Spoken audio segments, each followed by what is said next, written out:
Friends, ಇವತ್ತು ನಾನು beetroot soup ಮಾಡ್ತಾ ಇದ್ದೀನಿ. ನೋಡಿ, ಒಂದು ಕಾಲು ಬೀಟ್ರೂಟ್ ತೊಗೊಂಡು ಅದನ್ನು ಮಿಕ್ಸಿಯಲ್ಲಿ ಹಾಕಿ ರುಬ್ಕೊಂಡಿದ್ದೀನಿ. ಅದರ ರಸ ಕೂಡ ತೊಗೊಂಡಿದ್ದೀನಿ. ಅದು ಬೇಯಿಸುವಾಗ ರಸ ಬರುತ್ತಲ್ಲ, ಅದನ್ನು ನೋಡಿ ಕಾಣ್ತಾ ಇದೆ. ಇವಾಗ ಇದನ್ನೊಂದು ಪಾತ್ರೆಗೆ ಹಾಕ್ಕೊಳ್ತೀನಿ. ನೋಡಿ ಎಷ್ಟು ಕಲರ್ಫುಲ್ ಆಗಿದೆ. ತುಂಬ ಒಳ್ಳೆಯದು, ಮಕ್ಕಳಿಗೆ ಮಾಡಿಕೊಡಿ. ಹೆಲ್ತಿಗೆ ಮತ್ತು ಬ್ಲಡ್ಡಿಗೆಲ್ಲ ಬೀಟ್ರೂಟ್ ತುಂಬ ಒಳ್ಳೆಯದು. ಅದಕ್ಕೆ ಇವಾಗ ಒಂದು ಸ್ವಲ್ಪ ಉಪ್ಪು ಹಾಕ್ತಿದ್ದೀನಿ, ಒಂದು 1/4 ಸ್ಪೂನು, ಜಾಸ್ತಿ ಬೇಡ. ಮತ್ತು ಇದಕ್ಕೊಂದು ಸ್ವಲ್ಪ ಪೆಪ್ಪರ್ ಪೌಡರ್ ಹಾಕ್ತಾಯಿದ್ದೀನಿ ಟೇಸ್ಟಿಗೆ. ತುಂಬ ಚೆನ್ನಾಗಿರುತ್ತೆ ಫ್ರೆಂಡ್ಸ್.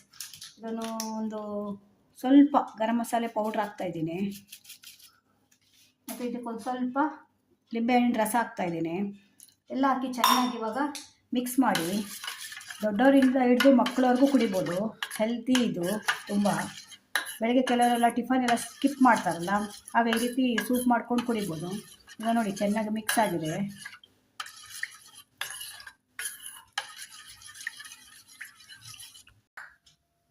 ನೋಡಿ, ಈಗ ಹೆಲ್ದಿ ಬೀಟ್ರೂಟ್ ಸೂಪ್ ರೆಡಿಯಾಗಿದೆ. ಇದು ತುಂಬ ಚೆನ್ನಾಗಿರುತ್ತೆ ಫ್ರೆಂಡ್, ಮಕ್ಕಳಿಗೆ ಮಾಡಿಕೊಡಿ.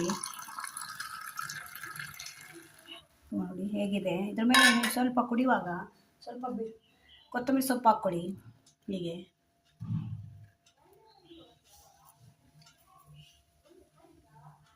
ನೋಡಿ, ಹೆಲ್ದಿ ಬೀಟ್ರೂಟ್ ಸೂಪ್ ರೆಡಿ.